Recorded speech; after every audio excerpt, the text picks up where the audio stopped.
What agencies and businesses provide Mr. E-Waste? What agencies? We get equipment from government and from the Fortune 1000. We finally became one of the 6 companies that Environmental Protection Agency selected in the whole country to actually process electronics. And today we get more equipment and material from the commercial world than we do from the government.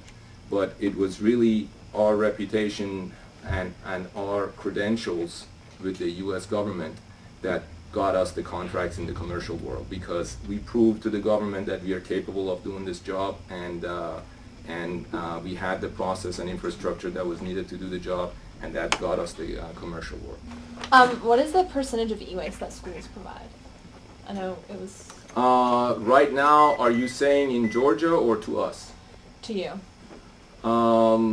I would say in 2007 it was a very high percentage, because we had a contract with the Cobb County School District, and the computers from all of the Cobb County public schools came to us, and that was, I would say, somewhere in the order of 30,000 computers. So we processed about 30,000 computers from Cobb County schools last year, and in terms of percentage of our business, that was probably about, I would say, 15 to 20% of our business. What types of materials are recovered from computers and other types of e-waste? Plastics, circuit boards, copper, aluminum, steel, and in case of the monitors and TVs, and glass. Are there any toxic materials in the computers, and if so, how are they handled? There are, in case of the glass in the CRT, cathode ray tube, the glass has a large volume of lead in it, so that material, once we separate the glass from the rest of the material, we send the glass to glass recyclers. There are 2 major companies in the world right now remaining. There used to be a few in the U.S., but there isn't anymore, because the reuse of CRT glass is going away because of the LCD TVs and monitors that are coming on the market. Nobody wants the big bulky CRT TVs or monitors anymore. So as a result, in the U.S., you can't recycle them anymore. So we collect them until we have a container load, and we ship them out to the 2 companies overseas that we are dealing with, and they are still using it to melt and turn into glass for new CRTs that they use to manufacture new TVs and new monitors for the third world primarily. They don't come to U.S. anymore, but there are still a lot of countries that can't afford to buy a $800 or $1,000 LCD TVs, so they can still buy like a $100 CRT one, and that's what they use it for. What e-waste contains the most toxic chemicals? Is it?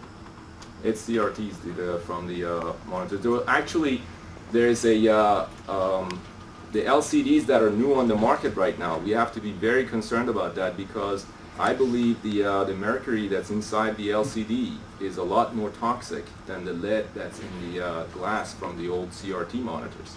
So there is a huge challenge that's going to be coming up, and some of you guys are going to have to figure out how to handle that, because that's a new challenge. These LCDs are all new. Nobody's getting rid of an LCD TV right now, but in another 5 years, I guarantee you, you're going to see a lot of these LCD TVs in the waste stream of the electronics, and someone has to come up with a plan to recycle those, because they have mercury in them, and that is a very toxic component.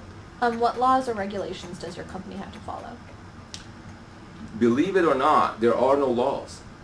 There are no laws unless you're dealing with hazardous material. The government has no laws on handling of the electronic scrap. Some states do, like in California and Massachusetts. Those are the only 2 states right now in the country that have laws specifically against processing e-scrap, and they require that the e-scrap be sent to collectors, and then they have processors that would have to process that material according to some rules and regulations. But most states in the country don't have any laws against it. We just do this because we follow regulations And we do the right thing because we are under contract with EPA and because this company bears the name of my parents. But other than that, there are no laws in Georgia. How do we know that the companies that you send, like you send the shredded material to, how do you know that they handle it properly? They don't just like go dump it in a hole? Okay, this is downstream vendor verification and qualification. Yes, that's a big part of our EPA requirement.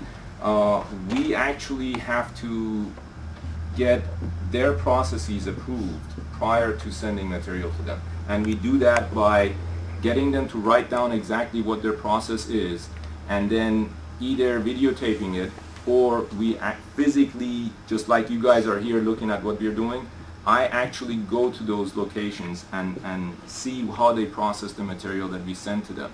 And we provide their name and their process, their contact information to EPA, so if EPA wants to go verify the same thing, they can. By keeping all the information transparent so that everybody knows what's going on and nobody's just hiding anything or sending things to landfill without letting you know, that would force downstream vendors to do the right thing.